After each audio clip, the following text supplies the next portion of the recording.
A esferografia, na verdade, eu comecei a criar essa peça em função de um sonho que eu tive, que era eu brincando com bolinhas de gude. E aí eu acabei não dormindo, fiquei pensando na história, e eu tinha acabado de ler uns textos do Garcia Lorca, relendo o Yerma, e acabei criando uma série de grafias gerada por bolas de tênis, por bolinhas de tênis, entintadas de preto, e que de uma certa forma fazia um contraponto com o plano onde estava o texto do Garcia Lorca. A ideia de usar a esfera é porque já vinha também uma outra questão da esfera como plano, e não ela como agente no plano. Ela como pessoa da exposição. Então, a exposição acabou sendo montada com dois momentos, um momento bidimensional e um momento tridimensional.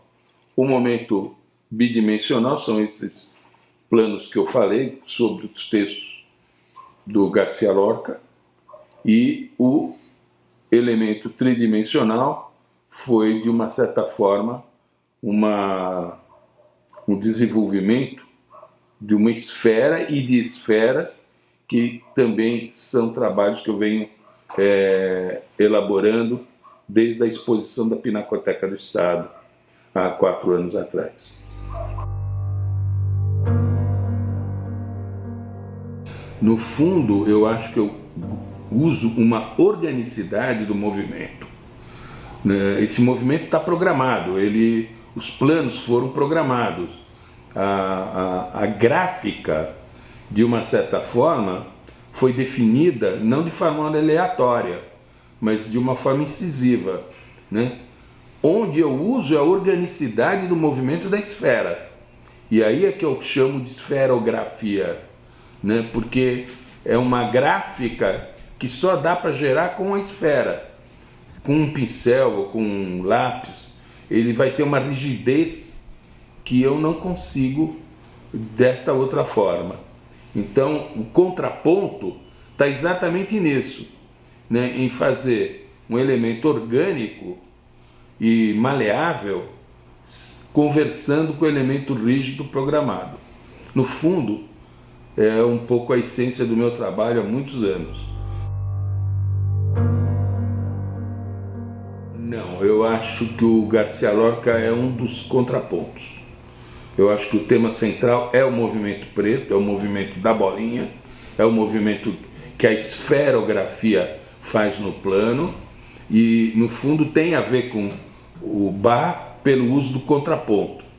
Eu acho que no fundo, em essência, o meu trabalho ele tem um elemento baquiano, vamos dizer assim, e tem um elemento meio Villa-Lobos, que é essa voracidade um pouco pela forma mais agressiva. A grande escultura dessa exposição, ela chama-se Esfera, e é uma esfera vermelha grande que frutifica dentro da galeria. E ela é invasora, ela ocupa um espaço invasor dentro da galeria, que é o que eu queria. Eu queria que a esfera realmente tivesse uma escala em que questionasse a escala humana dentro do espaço da galeria. É um pouco uma questão, e a partir daí vem um outro elemento bidimensional, que são as esferografias com o texto do Garcia Lorca, que obriga uma certa intimidade do observador com o objeto em si. Ou seja, há uma brincadeira aí de status, de chegada do observador. Quer dizer, ele entra num espaço em que ele é violentamente absorvido pela cor vermelha e pela forma, e ele adentra neste plano onde acontece um outro momento da esferografia. Então, há um terceiro elemento também na exposição, que são objetos que rodam na parede com pequenas esferas que mudam de posição. Na década de 60, eu faço uma série de objetos que são esculturas redondas, onde o observador tinha que agir junto, ele tinha que rodar essas peças no chão, e elas eram em aço inoxidável e tinham elementos que circulavam dentro delas, né? Depois eu fiz uma versão para a parede, né? Essas peças participaram de uma exposição importante na década de 60, que é a Jovem Arte Contemporânea, do Museu de Arte Contemporânea. Era uma amostra importante na época. E depois eu fiz as peças, exatamente os rotondos de parede, que eram peças onde o observador interferia, rodava para criar sua própria composição. A questão não era nem tanto lúdica, mas muito mais de ele interferir no desenho final do objeto. Como que o observador pode interagir no desenho da obra, né?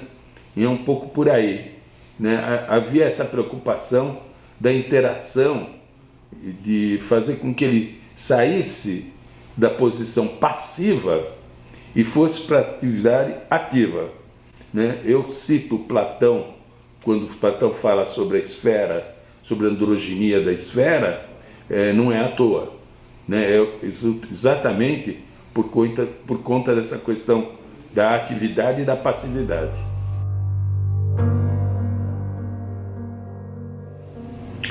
Não, eu acho que essa exposição tem um caráter meio catalisador do meu trabalho todo, né?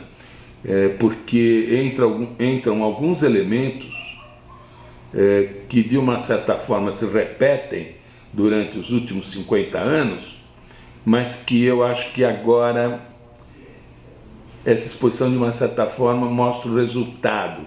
Qual foi a resultante desses 50 anos? E por incrível que pareça, apesar de formalmente possa parecer alguma coisa diferente, não é nada diferente do que eu fazia em 69, 67.